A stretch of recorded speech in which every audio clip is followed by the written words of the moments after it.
दोस्तों, क्या आप जानते हैं सुपरस्टार मन कुरैशी, लक्षित झांझी, दीक्षा जायसवाल और इशिका यादव जी की शानदार जोड़ी से सजा हुआ छत्तीसगढ़ी फिल्म माया दे दे मायारू पार्ट 2 कब रिलीज होने वाला है? छत्तीसगढ़ी सिनेमा घर में आखिर क्यों नहीं लिया गया फिल्म में अनुज शर्मा को?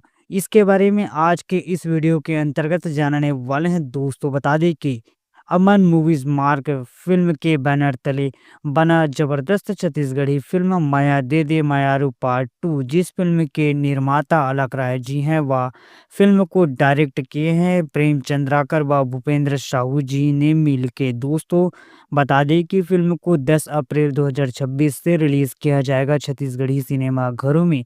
दोस्तों, फिल्म की स्टोरी एक रोमांटिक लव स्टोरी होने वाला है, जिसमें यंग एज की स्टोरी दिखाया जाएगा, इसीलिए नहीं लिया गया है अनुज शर्मा सर को फिल्म में।